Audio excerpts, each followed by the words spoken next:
नमस्कार साथियों, मैं अवनीश कुमार श्रीवास्तव एक बार फिर से ज्ञान अकेडमी के ऑनलाइन प्लेटफॉर्म में आप सबका स्वागत करते हैं। आज से हमने संविधान के जो टोटल 22 भाग हैं उसके बारे में पूरा एक एक करके भाग पढ़ना स्टार्ट करेंगे। और पिछली बार की तो मैंने आपको पूरा ओवरव्यू जो संविधान के जितने भी सारे भाग थे पूरे 22 के 22 भागों के बारे में मैंने आपको एक छोटा सा वीडियो बताया था। आज हम सारे भागों को पूरा डिटेल में पढ़ेंगे, एक एक करके सारे भाग पढ़ते हैं। तो चलिए स्टार्ट करते हैं। वीडियो अच्छा लगा तो प्लीज लाइक कमेंट सब्सक्राइब जरूर करें। आज हम पढ़ेंगे संविधान का पहला भाग, सबसे फर्स्ट नंबर का जो भाग है वो पढ़ेंगे।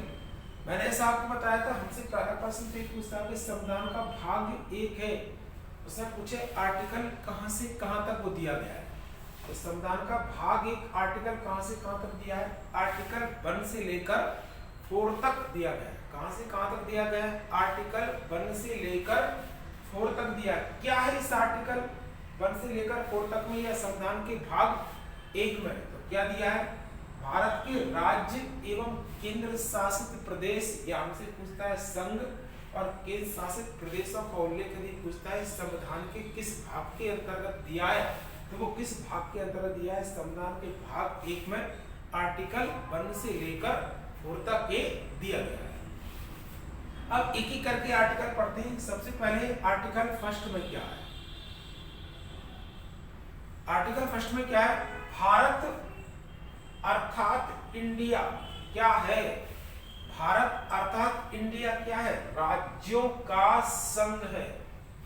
क्या है?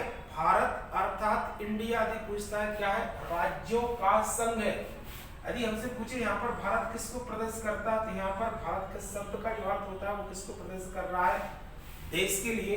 और जो संघ शब्द है वो भारत शासन की जो शासन की प्रणाली है उसको क्या कर रहा है? वो प्रदर्शित कर रहा है। ध्यान रखना, भारत अर्थात इंडिया क्या है? राज्यों का संघ है। ना तो इसमें अर्ध संघ राज्य लिखना है, ना स्वतंत्र राज्य लिखना है। क्या है? भारत अर्थात इंडिया क्या है? राज्यों का संघ, मतलब भारत का कोई भी राज्य पूर्ण रूप से स्वतंत्र नहीं। अब आते हैं आर्टिकल 2 में क्या है? आर्टिकल 2 में क्या है? नए राज्य के गठन के पश्चात क्या है? नए राज्य के गठन के पश्चात उसके संघ में प्रवेश करने की जो शक्ति है वो किसके पास है? संसद के पास है। यदि हमने किसी नए राज्य का गठन किया और गठन करने के बाद से यदि हमें भारतीय संघ में सम्मिलित करना है तो सारी की सारी जो पावर होगी, जो शक्ति होगी, वो किसके पास होगी? पार्लियामेंट या संसद के पास होगी। इसके बाद है आर्टिकल 3 में क्या है? आर्टिकल 3 में क्या है? नए राज्य का गठन, किसी भी नए राज्य का गठन करना है, उसकी भौगोलिक सीमा में परिवर्तन करना है, उसके नाम में परिवर्तन करना है। 3 चीजें हैं। पहला क्या है? नए राज्य का गठन, भौगोलिक सीमा में परिवर्तन और उसके भी नाम में परिवर्तन है। तो ये सब जो अधिकार है वो हमने किसको दिया है? भारत की संसद के पास है। आर्टिकल 3 में क्या है? नए राज्य का गठन। 2 में क्या है? नए राज्य के गठन के पश्चात उसके संघ में प्रवेश करने की जो शक्ति है वो किसके पास है? भारत की संसद के पास है। इसके बाद आते हैं आर्टिकल 4 में क्या है? आर्टिकल 4 में क्या है? यदि आर्टिकल 2 और 3 में संशोधन किया, आर्टिकल हमने 2 में भी संशोधन कर दिया और 3 में भी संशोधन कर दिया, तो क्या होगा? आर्टिकल 2 और 3 में संशोधन करते हैं तो अनुसूची 4 और आर्टिकल 1 अपने आप ही हम कह सकते हैं कि स्वतः ही वो क्या हो जाते हैं? संशोधित हो जाएंगे। जैसे मैंने कहा आर्टिकल 2 और 3 में संशोधन करा, नए राज्य का गठन किया, तो यदि यहाँ पे 28 राज्य पढ़ेंगे और एक राज्य का हमने गठन किया तो यहाँ पर अपने आप कितना पढ़ने लगेंगे? 29 राज्य पढ़ेंगे। ऐसी अनुसूची 4 में क्या है? राज्यसभा सीटों का आवंटन, वो 28 राज्यों में पढ़ रहे थे तो अपने आप कितने राज्यों में पढ़ेंगे? उसके लिए 29 राज्यों में पढ़ेंगे। अब देखिए राज्यों का पुनर्गठन, आजादी के बाद यदि पूछता है कि वर्तमान में भारत में कुल कितने राज्य, तो वर्तमान में भारत में कुल 28 राज्य। यदि हमसे पूछता है केंद्र शासित प्रदेशों की संख्या कितनी है, तो वर्तमान में भारत में 28 राज्य और 8 केंद्र शासित प्रदेश है। तो 28 राज्य केंद्र शासित प्रदेश कहां से हम स्टार्ट करें? तो पहला क्या है? 1 अक्टूबर 1953 को हमने क्या किया? मद्रास राज्य को विभाजित करके जो तेलुगु भाषा आधारित राज्य था आंध्र प्रदेश का, उसका हमने क्या किया? गठन किया। तो प्रश्न हमसे पूछता है कि भाषा के आधार पर गठित होने वाला पहला राज्य कौन सा है? तो भाषा के आधार पर गठित होने वाला पहला राज्य कौन सा है? आंध्र प्रदेश। कब गठन हुआ? 1 अक्टूबर 1953 को आंध्र प्रदेश राज्य को हमने क्या किया? मद्रास से अलग करके तेलुगु भाषा पर हमने क्या कर दिया? इसका गठन कर दिया। जब भाषा के आधार पर राज्यों की मांग हुई तो सरकार ने क्या किया? 1953 में फजल अली की अध्यक्षता में क्या कर दिया? राज्य पुनर्गठन आयोग का क्या किया? गठन किया। तो फजल अली किसके अध्यक्ष थे? राज्य पुनर्गठन आयोग के अध्यक्ष पूछे कौन थे? फजल अली।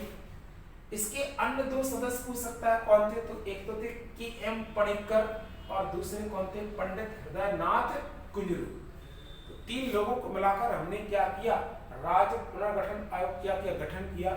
इस आयोग ने अपनी रिपोर्ट प्रस्तुत की कब? 1956 में इसने क्या किया? अपनी रिपोर्ट प्रस्तुत की, जिसके आधार पर भारत को राज्यों को पुनर्गत कर हमने क्या किया?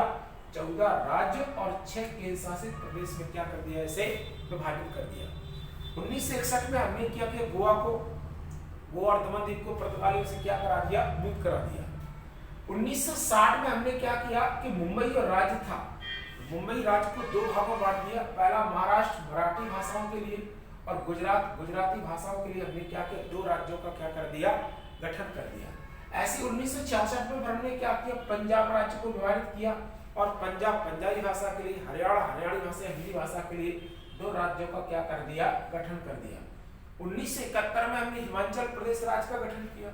1972 में फिर से 3 राज्य बनाए। पहला मेघालय, दूसरा मणिपुर और तीसरा क्या बनाया? त्रिपुरा को बनाया। 1975 में हमने क्या किया? 1975 में सिक्किम भारत के 22वें राज्य के रूप में हमने क्या किया? सम्मिलित किया। तो हमसे क्वेश्चन पूछता है सिक्किम भारत का कौन सा राज्य था? 22वां राज्य था। किस संशोधन के द्वारा बनाया गया? तो 36वें संविधान संशोधन के द्वारा हमने क्या किया? सिक्किम को 22वें राज्य के रूप में क्या किया? भारतीय समूह में क्या कर लिया? सम्मिलित कर लिया। 1987 में मिजोरम, अरुणाचल प्रदेश और गोवा को हमने क्या किया? भारत में सम्मिलित किया। इस तरह भारत में कुल राज्यों की संख्या कितनी हो गई? 25वां राज्य यदि पूछता है तो कौन सा था? गोवा। 1 नवंबर 2000 को हमने क्या किया? फिर मध्य प्रदेश से अलग कर छत्तीसगढ़ भारत का कौन से नंबर का राज्य बनाया? 26वां राज्य बनाया। 9 नवंबर 2000 को उत्तराखंड उत्तर प्रदेश से अलग कर भारत का 27वां राज्य बनाया और 15 नवंबर 2000 को बिहार से अलग कर हमने क्या कर दिया? झारखंड को भारत का 28वां राज्य बनाया। इसके बाद 2 जून 2014 को आंध्र प्रदेश राज्य को पुनः पुनर्गठित करके तेलंगाना को भारत का क्या बनाया? 29वां राज्य बनाया। तो ऐसे भी हमसे पूछते कि 2014 तक भारत में कुल राज्यों की संख्या कितनी थी? 29 राज्य और 7 केंद्र शासित प्रदेश थे। पर जुलाई 2019 में हमने क्या किया कि जम्मू कश्मीर जो राज्य था उसके राज्य की दर्जा समाप्त करके उसे 2 केंद्र शासित प्रदेश में क्या कर दिया? विभाजित कर दिया। पहला कौन सा कर दिया? जम्मू कश्मीर। दूसरा क्या कर दिया? लेह लद्दाख। इस प्रकार से भारत में कुल राज्यों की संख्या घटकर 29 से कितने हो जाता है? 28 राज्य हो जाते हैं और केंद्र शासित प्रदेश की संख्या कितनी हो जाती है? 9 हो जाती है। परंतु 2021 में फिर से हमने क्या किया? जो दमन और दीव था, तो दमन और दीव का विलय किसने कर दिया? दादर नगर हवेली में कर दिया। उसके विलय करने के साथ ही भारत में कुल केंद्र शासित प्रदेशों की संख्या कितनी रह गई? 8 रह गई। तो इसलिए वर्तमान में यदि पूछता है कि भारत में कुल कितने राज्य? तो 28 राज्य। कितने केंद्र शासित प्रदेश हैं? तो टोटल केंद्र शासित प्रदेशों की संख्या कितनी है? 8 है। अगला जो भाग पढ़ेंगे हम संविधान का भाग 2 नागरिकता से संबंधित आएगा। तो प्लीज अगर वीडियो अच्छा लगता है तो उसे लाइक करें, कमेंट करें, सब्सक्राइब करें, शेयर करें और मुझे कमेंट करके जरूर बताएं कि आपको मेरा वीडियो कैसा लगता है। तब तक के लिए जय हिंद।